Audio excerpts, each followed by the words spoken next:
I just had to let you know you're. She a happy baby boo. She a happy baby boo.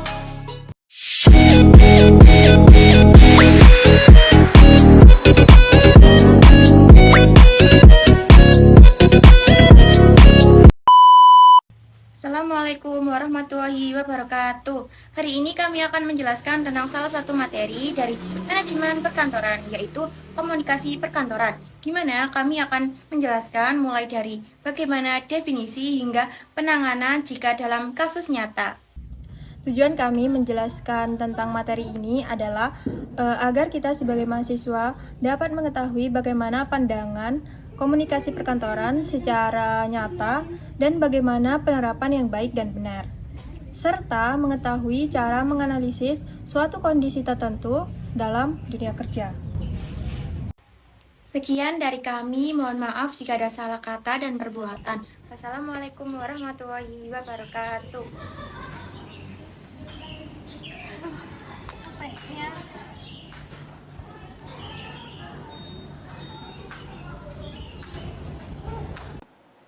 Halo semuanya, kita balik lagi di podcast Curian, jurusan impian. Nah, pada kesempatan hari ini kita akan membahas tentang jurusan administrasi perkantoran. Hayo, siapa teman-teman di sini yang ingin masuk jurusan ini nih?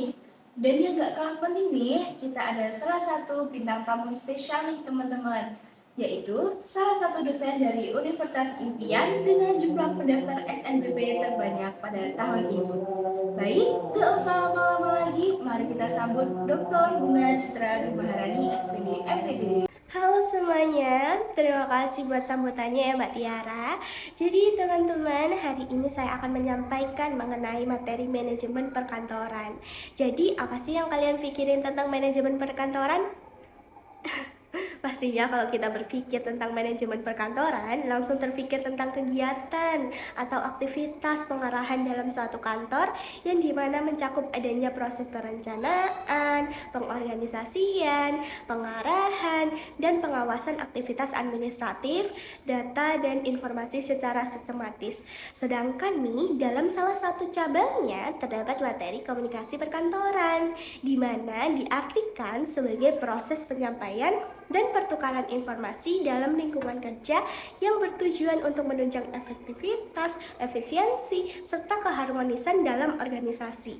Lalu, untuk jenisnya sendiri juga banyak. Bangun Bunga, bangun. Kamu ngapain tidur sini?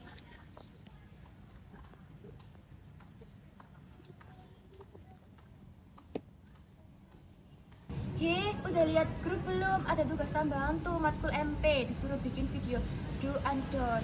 Lah, matkulnya kan nggak jadi masuk. Duh, kita baru aja nyampe kok udah dibalain gitu aja sih. Nah, ya udah, mending kita ngerjain tugas videonya aja nggak sih sekalian, mumpung kita lagi kumpul ya kan? Boleh sih, cuma skripnya gimana? Emang ada yang bisa bikin? Kayaknya nggak ada sih. Aku punya saran, gimana kalau kita pakai AI? Kan ada tuh di TikTok bikin drama. Skripnya itu sesuai di AI. Nah, jadinya itu kayak gini. Boleh sih.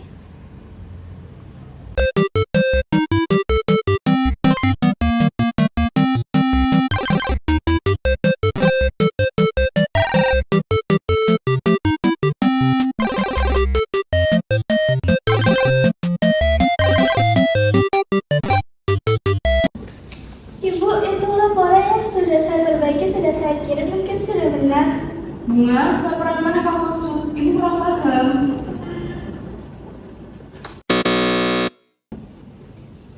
Selamat pagi Bu Tiara, saya ingin menyampaikan bahwa laporan keuangan bulan Februari sudah saya revisi sesuai arahan Ibu. Jadi apakah ada bagian lain yang perlu saya perbaiki?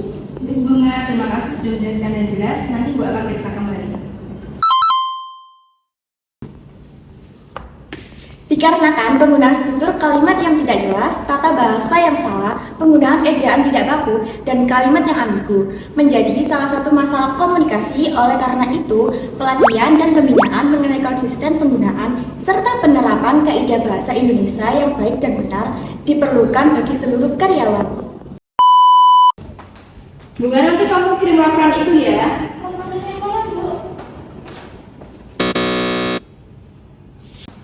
Bunga, tolong kirim laporan penjualan hari ini sebelum pukul 3 ke email ibu ya. Baik Ibu, jadi saya akan mengirimkan laporan penjualan hari ini sebelum pukul jam 3 sore di email ya. Ya, benar. Pesan yang tidak dapat dipahami secara utuh dapat menyebabkan multitafsir, kebingungan, hingga konflik internal. Sehingga perlunya mendengarkan dengan penuh perhatian agar dapat memahami informasi secara utuh. Nanti kita meeting via platform itu aja ya, Jun, kalau udah ada link. Maaf Ibu, platform yang Ibu maksud itu yang mana? Mia, besok kita akan melakukan rapat secara daring. Lautan rapatnya akan Ibu kirim melalui grup kantor ya. Baik Ibu Nahla, berarti rapat besok dilakukan secara online melalui Microsoft Teams ya. Munculnya istilah asing atau penggunaan bahasa yang tidak konsisten akibat pengaruh teknologi dapat menjadikan salah satu masalah komunikasi. Sehingga penggunaan teknologi seperlunya serta istilah teknologi yang jelas juga diperlukan. Dunia santai saja ya, nanti rapatnya kalau sempat saja. Loh, maksudnya apa? Kalau ngerti maksudnya?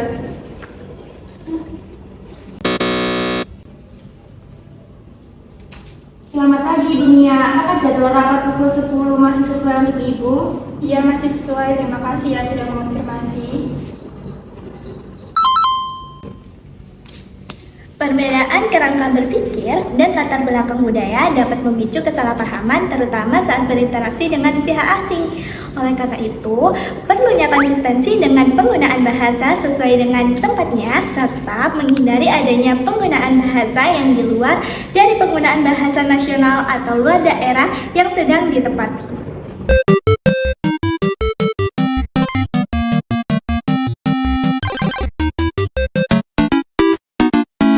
Buatkan skrip drama singkat untuk contoh, kasus sebuah materi komunikasi, perkantoran di mana terdapat peran Bunga sebagai pelanggan komplain, Mia sebagai staf administrasi, Naila staf pelayanan, dan Tiara sebagai supervisor. Oke, saya akan buatkan yang seru dan menarik buat kamu.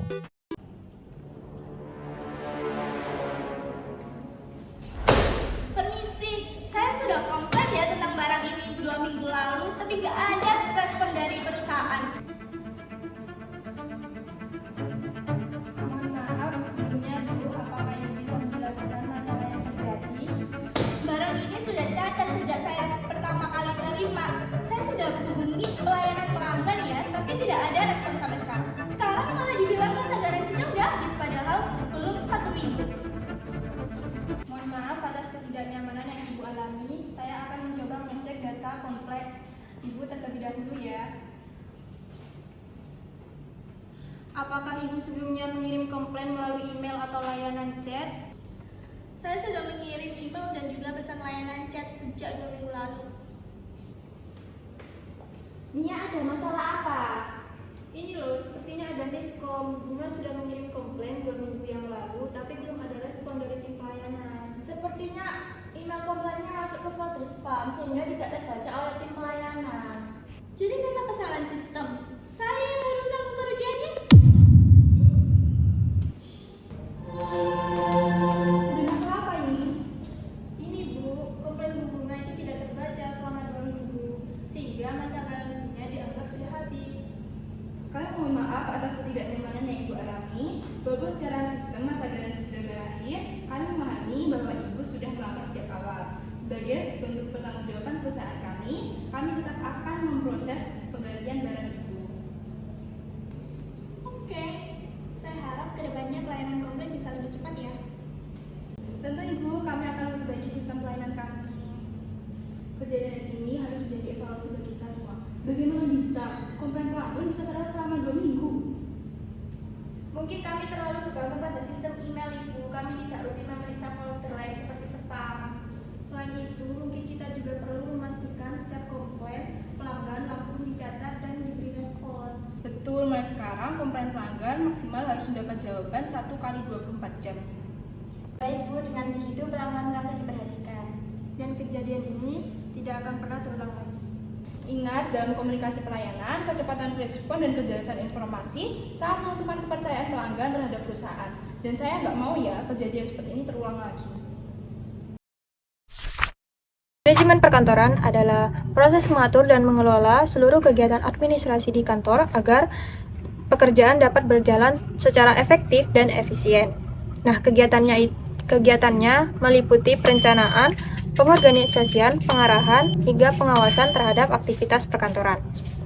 Sementara itu, komunikasi perkantoran merupakan proses penyampaian informasi, pesan, atau instruksi antara individu atau bagian dalam organisasi kantor untuk mendukung kelancaran pekerjaan dan tercapainya tujuan organisasi. Nah, komunikasi ini dapat terjadi antara atasan dan bawahan, sesama rekan kerja, maupun antar bagian dalam kantor. 4 kesalahan yang sering terjadi pada komunikasi perkantoran. Yang pertama, kesalahan kebahasaan, seperti penggunaan kalimat yang tidak jelas dan ambigu, sehingga memunculkan kebingungan pada orang yang menerima pesan. Nah, solusinya dengan perusahaan mengadakan pelatihan dan pembinaan mengenai kaidah penggunaan bahasa Indonesia yang baik dan benar.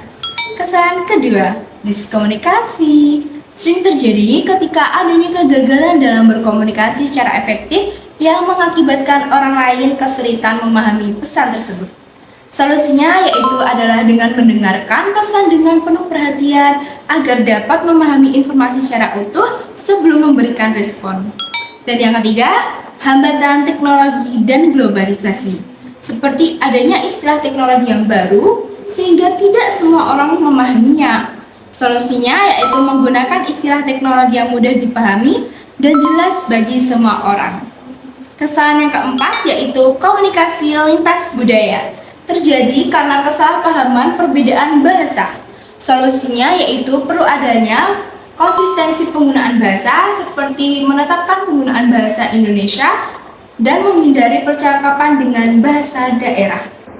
Kesimpulan yang bisa kita ambil dari kasus tersebut adalah terjadinya kegagalan komunikasi yang disebabkan oleh hambatan teknis seperti email masuk spam dan tidak terpantau, serta kurangnya inisiatif staf dalam melakukan konfirmasi atau eskalasi, sehingga komplain pelanggan itu tidak segera ditangani dan menurunkan kepercayaan pelanggan. Solusi yang telah dilakukan juga sudah tepat, yaitu dengan tetap memproses penggantian barang sebagai bentuk tanggung jawab, lalu memberikan respon empatik kepada pelanggan, serta melakukan evaluasi internal dengan menetapkan standar respon maksimal 1 kali 24 jam. Meningkatkan monitoring semua saluran komunikasi dan mendorong komunikasi yang lebih proaktif nih agar kejadian serupa tidak terulang. Dan semua hal itu sesuai dengan etika serta prinsip dalam komunikasi perkantoran. Komunikasi yang baik di perkantoran menjadi kunci terciptanya kerjasama yang efektif dan pekerjaan yang lebih terarah. Oleh karena itu, penting bagi kita untuk selalu berkomunikasi secara jelas, sopan, dan profesional.